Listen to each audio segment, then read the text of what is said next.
दोस्तों, जन्म और मृत्यु दो ऐसे सत्य है जिन्हें चाहकर भी कोई बदल नहीं सकता। न कोई किसी के जन्म का समय बदल सकता है और न ही किसी को उसकी मौत से बचा सकता है। और इसी बात को साबित करने के लिए आज हम आपको एक ऐसी कहानी सुनाएंगे कि आप भी ये बोल उठेंगे कि मृत्यु का समय और जगह कोई नहीं बदल सकता। दरअसल एक बार भगवान विष्णु गरुड़ पर बैठे शिव जी से मिलने जा रहे थे।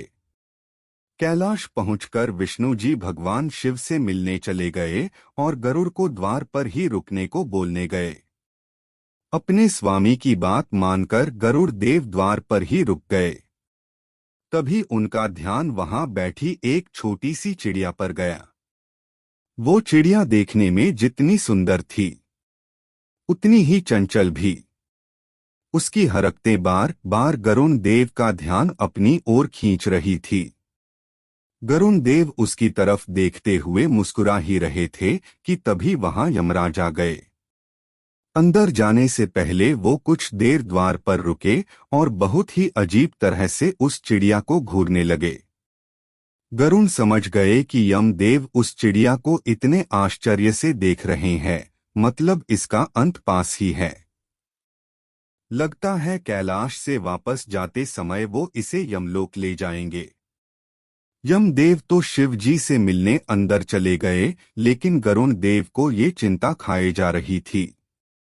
उन्हें चिड़िया की मासूमता पर दया आ गई और उसकी जान बचाने के लिए उन्होंने उसे अपने पंजों में दबाया और कैलाश से हजारों मीलों दूर जंगल में एक चट्टान के ऊपर छोड़ दिया। अब मन ही मन वो इस बात से बहुत खुश हो रहे थे कि अब इस प्यारी सी चिड़िया की जान बच जाएगी। गरुड़ देव वापस आए तो देखा यमराज कैलाश से वापस जा रहे हैं। उनसे रहा नहीं गया और उन्होंने यमदेव को रोककर उनसे पूछ ही लिया, प्रभु, आप उस मासूम चिड़िया को इतने आश्चर्य से क्यों देख रहे थे? यमदेव ने कहा, गरुड़, उस चिड़िया की मृत्यु निकट थी, पर वो कैलाश में नहीं, यहाँ से बहुत दूर एक जगह पर होनी थी। मैं यही सोच रहा था कि ये छोटी सी चिड़िया इतनी जल्दी उड़कर हजारों कोस दूर कैसे जाएगी, पर अब वो यहाँ नहीं है। इसका मतलब वो वहां पहुंच चुकी है जहां उसकी मृत्यु होनी थी, और अब तक उसकी मृत्यु हो भी चुकी होगी। गरुड़ देव को खुद के किए पर बहुत पछतावा हुआ, क्योंकि वो स्वयं उस चिड़िया को वहां छोड़कर आए थे। लेकिन वो इस बात को समझ चुके थे कि किसी भी जीव की मृत्यु का समय तो तय होता ही है, साथ ही उसका स्थान भी पहले ही निश्चित हो चुका होता है। आप सबके साथ चतुराई कर सकते हैं, लेकिन मृत्यु के साथ नहीं। दोस्तों, क्या आप जानते हैं मृत्यु का देवता कहे जाने वाले यमराज किसके पुत्र है?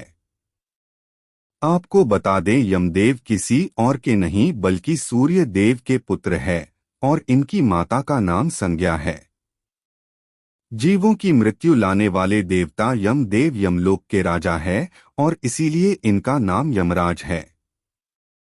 वैसे क्या आपको पता है यमदेव को दक्षिण दिशा का दिक्पाल भी कहा जाता है, यानी कि दक्षिण दिशा की देख रेख की जिम्मेदारी भी इन्हीं के पास है।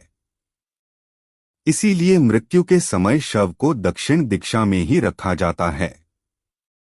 बता दें, मृत्यु के बाद सबसे पहले मनुष्य यमलोक ही जाता है।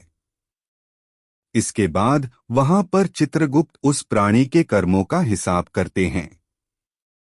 हिसाब के बाद ही यमराज ये तय करते हैं कि उसे नर्क मिलेगा या स्वर्ग।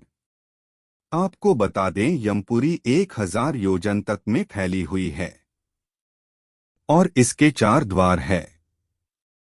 यमराज के पास ब्रह्मा जी से मिला काल दंड नाम का बेहद शक्तिशाली अस्त्र है। कहा जाता है कि एक बार ये अस्त्र जिस पर छोड़ दिया जाए तो फिर दुश्मन को खत्म करके ही वापस आता है। यमराज ने एक बार ये अस्त्र रावण पर भी छोड़ना चाहा था, लेकिन तभी ब्रह्मा जी ने उन्हें ये कहकर रोक दिया था,